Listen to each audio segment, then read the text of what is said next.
오늘은 장애인 주일입니다. 제가 늘 장애인 주일 때마다 말씀드리는데 종종 우리가 장애인들을 존중하는 의미로 장애우라는 표현을 써요. 그런데 여러분 다시 말씀드립니다. 이 장애우라는 표현은 우리들이 생각할 때는 장애인들을 존중해서 쓰는 언어인지 모르지만 장애인들의 입장에서는 자기들을 낮추어서 부르는 단어입니다. 왜냐하면 장애인 중에서는요, 우리보다 훨씬 연배가 높으신 분들이 계세요. 그분들이 어떻게 친구가 될 수 있습니까? 친구라고 얘기하는 건 장애인들을 우리가 기본적으로 낮추어서 생각하기 때문에 친구 이렇게 부르는 것이거든요. 그래서 나라에서도 장애우가 정식 명칭이 아니고요, 장애인이 정식 명칭입니다. 한번 따라 입에 붙어야 돼요. 한번 따라해볼까요? 장애인. 이래도 조금 더 가면 장애우 그러실 거예요. 또 한 가지는 장애가 없는 사람들을 가리켜서 예전에는 정상인 그랬습니다. 이것도 장애인을 비하하는 말이에요. 그래서 정상인이 아니고 장님 잘 사용하셨는데 비장애인입니다. 옆에 있는 분에게 비장애인 할까요? 여러분 그런데요, 우리가 뭐 장애인 비장애인 구분하지만 사실 진짜 장애가 무엇입니까? 신체 장애가 장애가 아닙니다. 진짜 장애는 영적 장애가 진짜 장애예요.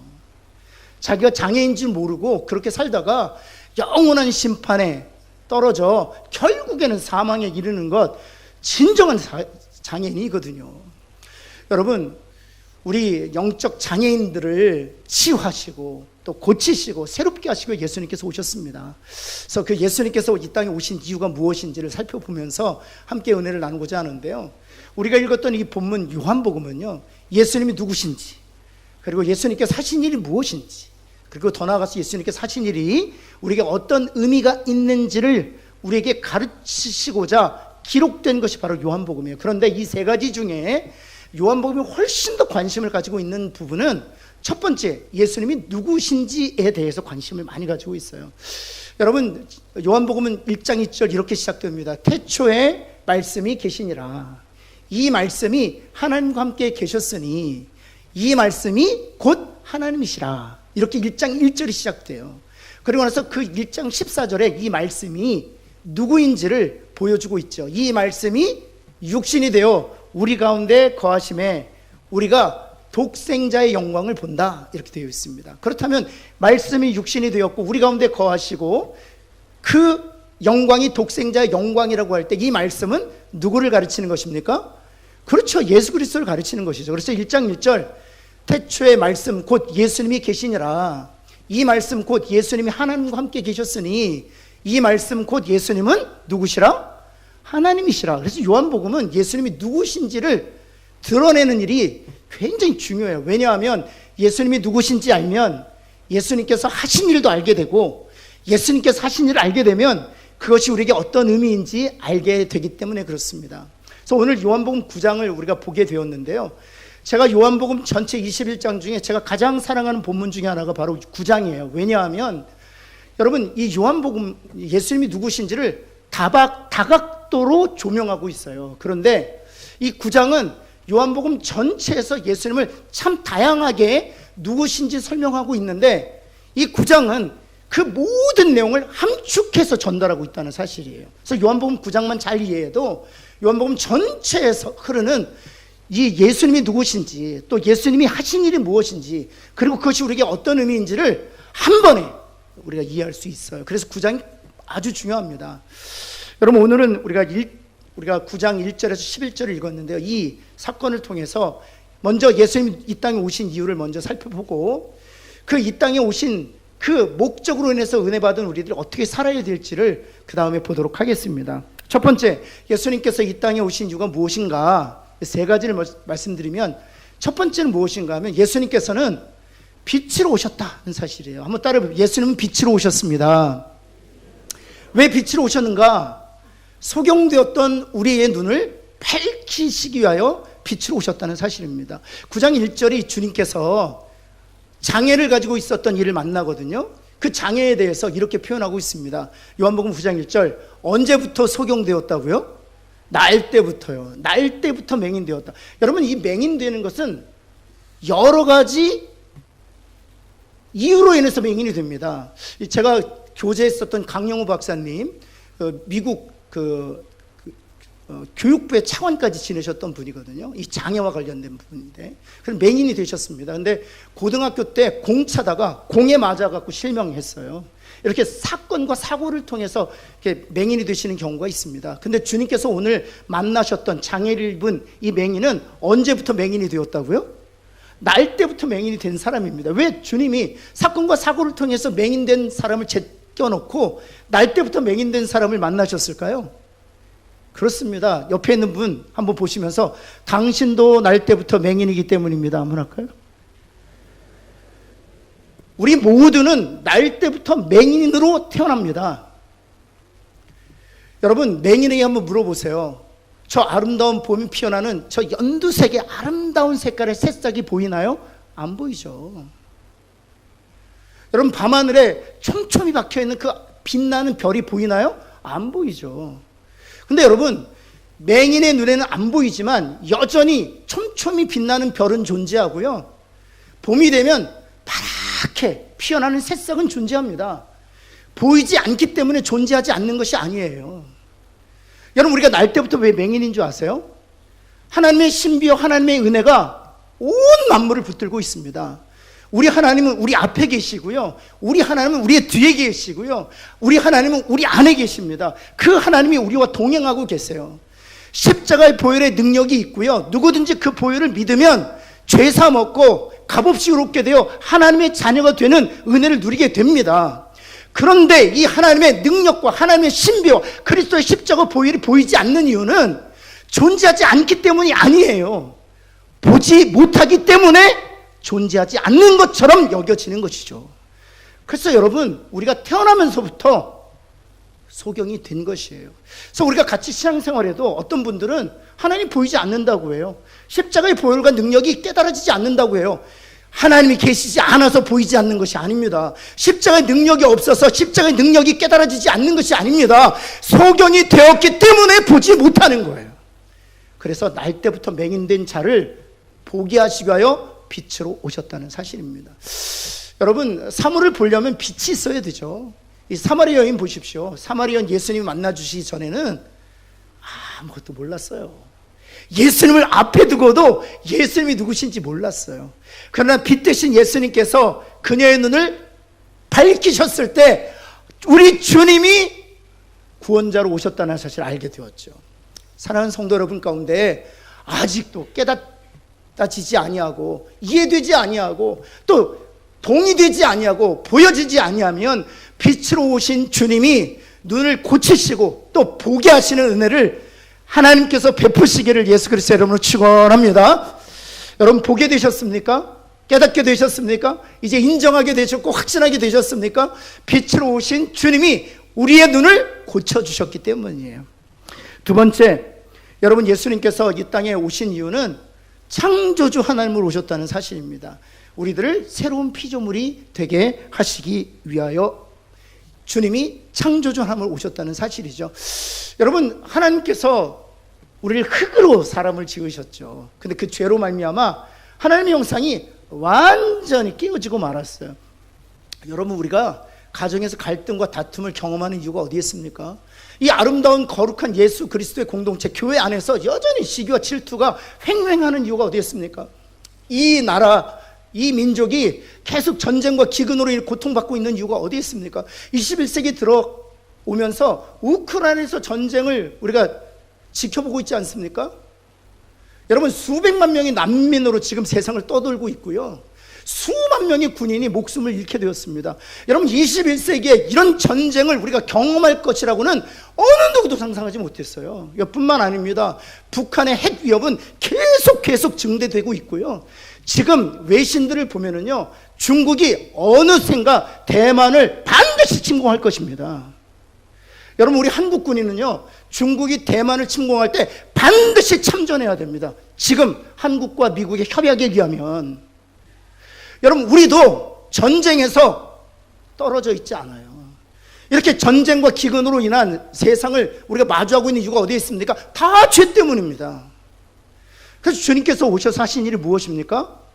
바로 이것입니다. 한번 볼까요? 맹인을 고칠 때 어떤 방식으로 고치시는가? 9장 6절 말씀입니다. 진흙이라는 진료를 사용하세요. 왜 주님이 날 때부터 맹인되었던 이를 고치실 때 이 진흙이란 진료를 사용하시는가? 그것은 바로 창조주 하나님께서 우리들을 지으실 때 사용하셨던 진료와 동일하기 때문에 그렇죠. 창세기 2장 7절 한번 볼까요? 여호와 하나님이 땅에 무엇으로 사람을 지으셨다고요? 흙이요. 정확하게 원어를 그대로 번역하면 진흙입니다. 진흙으로 사람을 지으셨습니다. 근데 이 첫 번째 창조는 죄로 인하여 깨어지게 되었어요. 고장나게 되었어요. 엉망진창이 되어. 그래서 우리가 이 세상을 살아가고 있는 것이죠. 근데 주님이 왜 오셨습니까? 창조주 하나님으로 오셔서 죄로 말미암아 깨어진 하나님의 형상을 새로운 피조물이 되게 하시기 위하여 오셨다는 사실이에요. 여러분, 그래서 사도 바울이 있잖아요. 여러분, 성전 중심의 삶을 살았던 사람이었습니다. 율법에 정통했던 사람이었습니다. 경건주의 운동의 핵심 리더였습니다. 스스로 자신을 가리켜서 바리새인 중에 바리새인이라고 일컫고 있잖아요. 그러나 빛 대신 주님이 다메섹에서 이 영적으로 소경되었던 바울을 만나 주시기 전에는 교회를 참멸하고 예수 믿는 자를 박해하고 성도들을 옥에 가두었습니다. 근데 빛 대신 주님이 그의 눈을 열어주시고 그를 새롭게 빚어주시고 새 피조물 되게 하신 이후에는 그가 교회를 위하여 그리스도의 복음을 위하여 자신의 생명을 내어 주었다는 사실이에요. 그래서 그가 후에 고린도 교회에 보내는 편지에서 이렇게 간증하고 있어요. 고린도후서 5장 17절 말씀이거든요. 우리 한번 같이 한번 읽어볼까요? 시작. 그런즉 누구든지 그리스도 안에 있으면, 그죠, 새로운 피조물이라고요. 창조주 되신 예수님께서 새롭게 빚어주셨다고요. 우리 중에는 이 은혜를 입은 자들이 있어요. 그 은혜를 입은 자들이 주님께 감사하실 수 있기를 간절히 소원합니다. 아직도 죄로 인하여 고장난 채로 살고 있는 이들이 있다면 창조주로 오신 예수님께서 날 때부터 소경된 이 처음 사람을 지으실 때 사용했던 진료인 이 진흙으로 그를 새롭게 빚어주셨던 것처럼 우리 주님이 여러분들을 새롭게 빚으셔서 누구든지 그리스도 안에 있으면 새로운 피조라는 이 언약과 약속의 예가 되시기를 예수 그리스도의 이름으로 축원합니다. 세 번째, 예수님께서 오신 이유는 무엇입니까? 바로 실로로 오셔서 우리의 모든 죄를 씻어주셨다는 사실입니다. 우리 주님께서 날 때부터 맹인되었던 이에게 진흙을 그 눈에 바르시고 이렇게 말씀하셨습니다. 9장 7절 말씀 볼까요? 어디에 가서 씻으라? 실로암 못에 가서 씻으라고요. 왜 실로암입니까? 실로암은 번역하면 보냄을 받았다는 뜻이다. 여기 보냄을 받았다라는 뜻은 실로에 해당되는 의미풀이에요. 암은 연못이란 뜻입니다. 그래서 실로라는 단어가 보냄을 받았다라는 뜻이에요. 그렇다면 보냄을 받았다라고 할 때 누가 보냄을 받았다는 것입니까? 맹인된 자가 실로암이란 연못에 보냄을 받았다는 것입니까? 아니면 주님이 보냄을 받으신 분이라는 것입니까? 예, 주님이 보냄을 받으신 분이란 뜻이에요. 여러분, 이 실로라는 단어는 제일 처음 야곱이 사용했습니다. 야곱이 12아들을 두고 그들을 축복하고 그들에게 예언의 말씀을 줄 때 이 실로라는 단어를 사용했어요. 특별히 유다라는 자기의 자녀, 그 후손들을 축복할 때 이 실로라는 단어를 사용했는데 한번 볼까요? 창세기 49장으로 가보겠습니다. 규가 유다를 떠나지 아니하며 했죠. 여기 규라는 것은 그 다음 구절 통치자의 지팡이를 의미합니다. 다시 말해서 이 유다로부터 왕이 태어날 것이다. 그리고 이 통치자의 지팡이가 그 발 사이에서 떠나지 아니한다. 그 발이란 유다 자손의 후손들을 얘기하는 것입니다. 그래서 유다 지파로부터 왕이 태어날 것이요 유다 후손들로부터 그 왕권이 계속 계승될 것이다. 하나님께서 이 통치자의 지팡이, 이 왕권을 유다 지파에게 허락하셨는데 그것을 결코 뺏지 않으신다는 것입니다. 여러분, 이 약속은 다윗을 통해서 이루어졌습니다. 다윗 이전에 사울 왕이 사실 폐위당한 이유는 사울 왕은 베냐민 지파예요. 이스라엘 백성들이 사사시대를 끝내고 나서 왕이 필요했어요. 그리고 나서 베냐민 지파 중에 용모가 출중한 사울을 왕이 되게 하는 거죠. 사실은 그들이 야곱을 통해서 주어진 언약과 약속을 기억하고 있었다면 왕을 세울 때에도 어느 지파로부터 세웠어야 마땅한 것입니까? 그렇죠. 유다 지파로부터 세워야 되는 것입니다. 그런데 그들은 자신의 육신의 관점으로 용모가 출중한 왕감이었던 사울을 택한 것입니다. 베냐민 지파로부터. 그리고 폐위당하고 사무엘을 하나님께서 보내셔서 유다 지파의 자손이었던 다윗에게 기름 부으셔서 왕이 되게 하신 것이죠. 그리고 이 약속을 어떻게 이루시느냐 하면, 여러분 솔로몬 시대 북이스라엘과 남유다로 나뉘거든요. 북이스라엘은 심히 약했습니다. 한 명도 선한 왕이 없었어요. 그 결과 20개의 왕조가 바뀝니다. 근데 이 남유다는요 500년 동안 한 번도 안 바뀌어요. 다윗의 후손들이 계속 왕권을 세습합니다. 근데 여러분, 이 남유다의 다윗의 후손들이 왕권을 계속 세습했던 이유는 그들이 선했기 때문이 아니에요. 여러분, 20명의 왕이 등장하는데 그 중에 12명의 왕은요 아주 악했습니다. 북이스라엘과 남유다를 통틀어서 가장 악한 왕이 누구냐면 므낫세라는 왕인데 다윗의 후손이에요. 성경이 이렇게 표현하고 있습니다. 여호와 앞에 심히 약하더라. 얼마나 악했으면 심이란 단어를, 그럼에도 불구하고 하나님이 왕권을 뺏지 않으셨습니다. 왜입니까? 바로 이 약속 때문이에요. 주가 유다를 떠나지 아니하며 통치자의 지팡이가 그 발 사이 유다의 후손에서 떠나지 않게 하시겠다는 약속 때문이에요. 그런데 단서가 있습니다. 언제까지? 그렇죠. 누가 오실 때까지? 실로가 올 때까지예요. 그렇다면 이 실로는 누구를 얘기하는 걸까요? 그렇죠. 예수님을 얘기하는. 이 소망을 담아서 연못의 이름을 실로암이라고 붙였던 거예요. 보냄을 받은 자, 하나님이 왕 중에 왕으로 보내실 그 메시아 되신 예수 그리스도가 오실 때까지 이 유다가 왕권을 쥐고 있을 것이다 하는 것입니다. 이 약속대로 예수님께서 오셨고요, 날 때부터 맹인된 그를 이 실로암에 보낸 것입니다. 그리고 나서 실로암에 갔더니 깨끗이 씻김을 얻었어요. 무엇을 얘기하는 것입니까? 왕 중에 왕으로 오신 예수님께서 심판주로 임하실 때 모든 죄로부터 깨끗게 하시고, 더 나아가서 죄의 결과인 심판과 저주와 사망으로부터 자유케 하시는 것을 의미하는 것이거든요. 여러분, 이와 같이 예수님께서는요 빛으로 오셔서 우리로 하여금 보게 하셨습니다. 예수님께서는 창조주 하나님으로 오셔서 우리를 새로운 피조물이 되게 하셨습니다. 더 나아가서 예수님께서는 실로로 오셔서 우리의 죄를 깨끗이 씻어 주신 줄을 믿는 저와 여러분 되기를 예수 그리스도의 이름으로 축원합니다. 그렇다면 그 은혜를 받은 우리들이 어떻게 살아야 될까요? 세 가지만 짧게 말씀드리면, 첫 번째는 이것입니다. 모든 것이 하나님의 계획 안에 있다고 믿는 거예요. 옆에 있는 분에게 모든 것이 하나님의 계획 안에 있습니다 한번 할까요? 여러분 정말 믿으십니까? 저는 확실히 믿습니다. 모든 것이 하나님의 계획 안에 있어요. 모든 것이. 여러분, 특별히 이 날 때부터 맹인된 자를 보면서 제자들이 예수님께 이렇게 묻잖아요. 9장 2절 말씀 한번 볼까요? 이 사람이 맹인으로 난 것이 누구의 죄 때문입니까? 자기 죄 때문입니까? 그의 부모 죄 때문입니까? 이렇게 묻습니다. 여러분, 우리가 고난을 당하잖아요. 그러면 우리는 내 죄 때문인가? 하고 반응해요. 이것이요 죄인이 가지고 있는 불안감이에요. 여러분, 종종 우리가 뉴스를 보면은요 경찰한테 잡힌 흉악범이 이런 얘기를 해요. 이제야 발 뻗고 잘 수 있다고. 왜 그렇습니까? 이 죄라는 것이 그런 불안감을 가져다 주기 때문입니다. 혹시 발각되지 않을까? 혹시 들통나지 않을까? 혹시 죄에 대한 대가를 혹독히 치르는 것 아닐까? 그래서 고난을 당하면 제일 먼저 떠오르는 게 지난 여름에 한 일이에요. 우리 자녀들이 고난을 당하잖아요. 우리 자녀들이 정말 힘들 살잖아요. 그럼 부모들인 우리들이 혹시 내가 지은 죄 때문에 어려움 당한 거 아닌가? 라고 연결시키는 것입니다. 왜냐하면 죄를 지은 인간은 늘 불안감 가운데 살 수밖에 없기 때문에 그렇습니다. 그래서 구원받은 제자들, 예수 그리스도에 의해서 예수의 제자들이 된 그 제자들조차도 죄로 말미암아 그 불안감 가지고 묻는 거예요. 자기의 죄 때문입니까?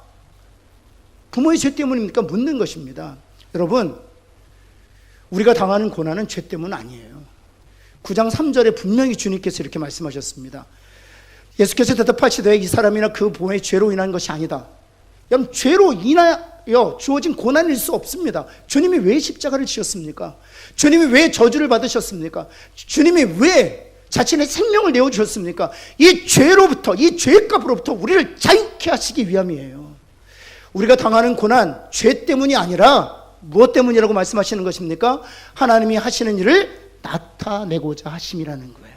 여러분, 고난 당할 때 우리가 죄를 생각할 것이 아니라 고난 당할 때 십자가를 생각하는 저와 여러분 되기를 간절히 소원합니다.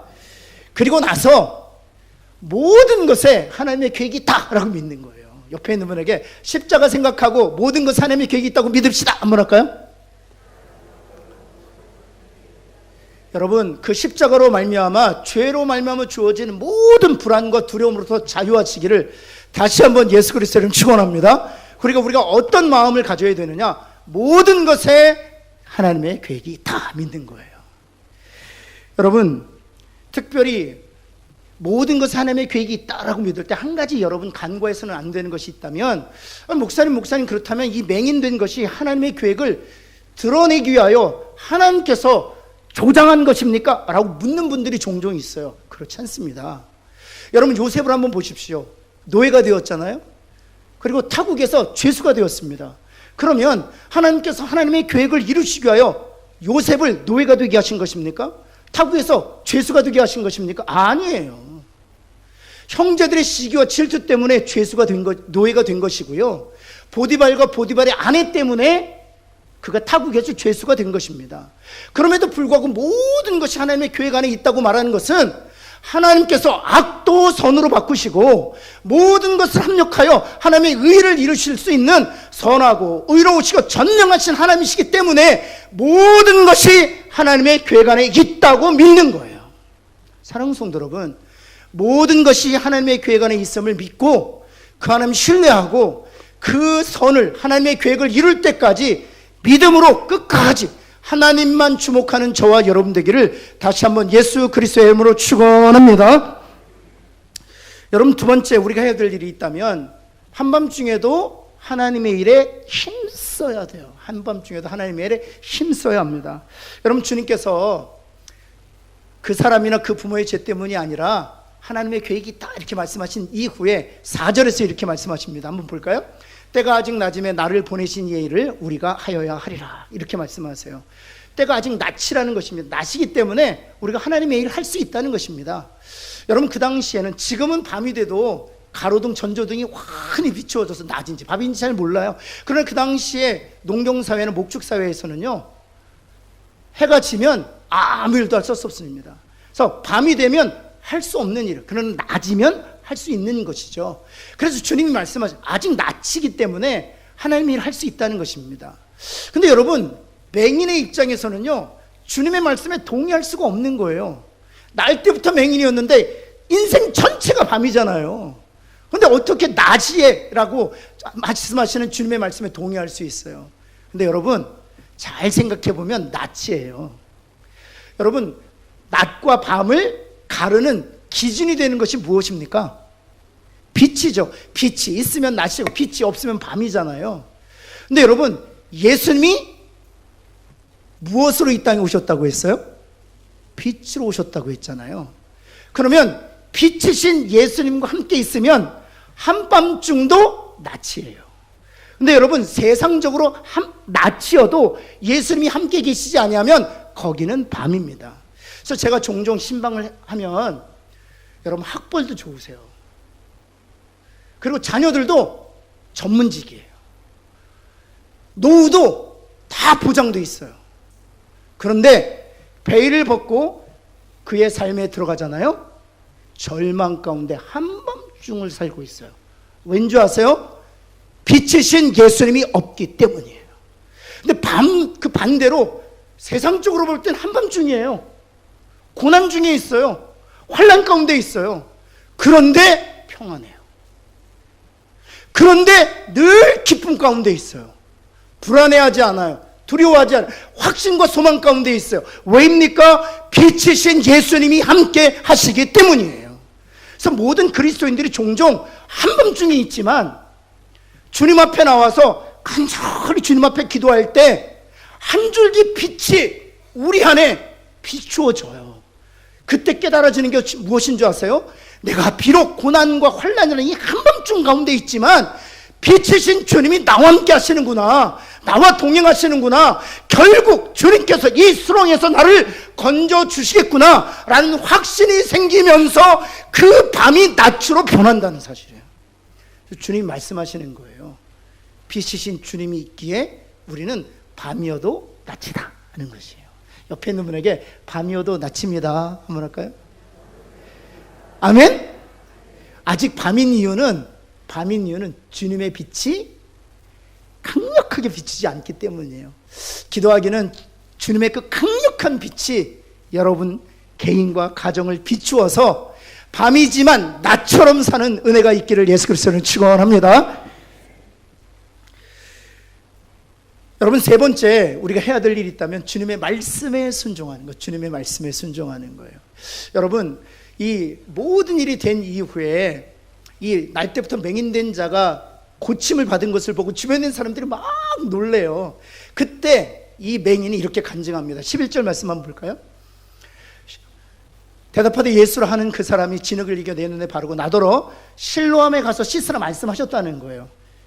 근데 이렇게 아주 간단하게 진술합니다. 가서 씻었다. 주님이 실로암에 가서 씻으라 하셨기 때문에 나는 가서 씻었다. 그랬더니 그 결과로 어찌 되었다? 보게 되었다는 것입니다. 여러분, 주님이 말씀하셨어요. 실로암에 가서 씻으라. 그리고 보게 되었어요. 이게 결과예요. 그러면 주님의 말씀과 그 말씀이 이루어진 결과 사이에 무엇이 있습니까? 즉각적인 순종이에요. 가서 씻는 거예요. 그럼 제가 여러분에게 묻겠습니다. 가서 씻는 게 쉬울까요? 어려울까요? 어렵지 않아. 가서 씻으면 되잖아요. 그런데 그 당시 상황과 이 맹인의 입장에서는 그닥 쉬운 일은 아니었어요. 제가 사진 몇 컷 한번 보여드릴게요. 먼저 베데스다인데요. 이 베데스다라는 연못을 가기 위해서는 이 양문이라는 곳을, 그 예루살렘 성 안에는 두 개의 연못밖에 없었습니다. 베데스다 연못과 실로암이라는 연못 두 개밖에 없었어요. 근데 이 베데스다 연못은 이런 양문, 쉽게이트라고 얘기하죠. 이 양들이 지나가는 문이었습니다. 대부분 예루살렘 성문은 아주 커요. 그런데 이 양문은 작은 이유가 양 정도 지나가면 되는 것이기 때문에 이 양들이 성문을 들어가는 이유는 단 한 가지였습니다. 예루살렘 성전에서 우리의 죄를 대속하는 대속 제물로 드려지는 것이죠. 그래서 이 양문을 통과하면 약 25m 정도의 아주 평탄한 길이 등장해요. 한번 그 다음 사진 한번 볼까요? 네, 이 길이에요. 저기가 양문이고요. 한 25m 정도 직선으로 걸어옵니다. 길 잘 돼 있죠? 걸어옵니다. 그러면 여러분이 보실 때 왼편에 베데스다 연못이 있어요. 이제 베데스다 연못으로 가보시겠습니다. 여기 중요한 인물 둘이 있습니다. 다시 말씀드리자 오해 없으시기 바랍니다. 그 옆에 있는 사람은 제 아내입니다. 그 뒤에 있는 구조물이 다 베데스다 연못입니다. 베데스다 연못이 왜 이스라엘 사람들에게 이렇게 사랑을 받았는가 하면 베데스다 연못은 효험 있는 연못이에요. 여러분, 예수님께서 38년 된 중풍병자를 만나셨을 때 그 중풍병자 예수님께 묻잖아요. 물이 동하면 저를 좀 집어넣어 주십시오. 그럼 내가 나을. 이스라엘 사람들은 이 베데스다 연못이 효험 있는 하나님의 능력이 나타나는 현장으로 믿었다는 거예요. 그리고 나서 이제 그 다음 실로암 보여드릴게요. 여기 베데스다 연못 중에 저 성전 바로 옆에가 베데스다 연못이 있어요. 그리고 나서 성전에서 한참을 내려옵니다. 계속 내려오죠. 성전이 맨 꼭대기 산 위에 있어요. 그리고 성전에 내려옵니다. 좀 자세히 제가 찍었는데요. 그 다음 볼까요? 이제 길이에요. 저 계단을 수없이 내려가야 됩니다. 한 40분 정도 내려갑니다. 계속 내려갑니다. 수없이 내려가요. 내려가면서 제가 생각한 게 있는데 올라가면 큰일이다 이 생각했어요. 근데 감사하게도 관광버스가 그 밑에서 저희들을 맞이해 주더라고요. 하여튼 내려갑니다. 계속 내려갑니다. 내려가서 제가 정말 기대했어요. 실로암 못은 어느 정도일까? 베데스다 연못이 그 정도면 실로암 못은 어느 정도일까? 막 기대하고 한참을 내려갔습니다. 하여튼 온도가 그 당시에 한 44도, 45도 되는데 얼마나 힘든지 얼굴이 뻘개져가지고 한참을 내려갔어요. 그리고 이제 실로암 못을 딱 보았습니다. 그 다음 사진. 이게 실로암이에요. 제가 실로암 보고 얼마나 실망했는지, 내가 이걸 보려고 내가 40분 동안 이 생고생을 했다고. 여러분 같으면 베데스다 가시겠어요? 실로암 가시겠어요? 저 같으면 베데스다 갑니다. 제가 실로암을 알았으면 저를 가이드해 주셨던 그 목사님께 실로암은 됐습니다 이랬을 것 같아요. 여러분, 이 맹인은 베데스다도 알고 있었고 실로암도 알고 있었어요. 그런데 말씀하신 분이 누구세요? 주님이시잖아요. 주님이 실로암 못에 가서 씻으라 말씀하셨기 때문에 이 베데스다가 훨씬 더 효험이 있다는 사실을 알고서도 자신의 경험과 자신의 전통과 자신의 지혜를 다 내려놨어요. 그리고 주님이 말씀하셨기 때문에 묵묵히, 여러분 맹인의 입장에서 저 비탈진 길을 걸어 내려오는 것이 얼마나 힘든 일이에요. 그러나 주님이 말씀하셨기 때문에 땀을 흘리면서 묵묵히 그 길을 내려갔던 거예요. 그때 주의 말씀이 이루어지는 것을 경험한 것이죠. 그런 은혜가 저와 여러분에게 있기를 예수 그리스도의 이름으로 축원합니다. 기도하겠습니다. 하나님 참으로 감사합니다. 주님, 그렇습니다. 빛으로 오셔서 우리의 눈을 밝히 보여주시고 창조주 하나님으로 오셔서 우리를 새 피조물이 되게 하셨을 뿐만 아니라 실로로 오셔서 우리의 죄를 사하신 주님, 참으로 감사드립니다. 하나님, 원하옵기는 이 은혜를 받은 우리들이 모든 것이 하나님의 계획 안에 있음을 믿고 그 하나님을 신뢰하는 저희들 되게 하여 주옵소서. 하나님, 고난 가운데 있는 성도들이 있습니까? 시련 가운데 있는 성도들이 있습니까? 주님, 함께하여 주셔서 하나님의 계획과 하나님의 선하신 뜻이 이루어지는 역사가 있게 하여 주옵소서. 하나님, 한밤중에 있는 성도들이 있습니까? 빛 대신 주님이 빛을 비춰주셔서 밤이 아니라 낮인 줄 알게 하여 주옵시고, 주님과 더불어 동행함으로 말미암아 주님이 주시는 놀라운 복과 은혜를 누리는 성도들이 되게 하여 주옵소서. 주님이 말씀하시면 순종하는 은혜도 허락하여 주셔서 주의 말씀이 이루어지는 그런 은혜와 복을 누리는 모든 성도들이 되게 하여 주옵소서. 예수 그리스도의 이름으로 간절히 기도합니다. 아멘.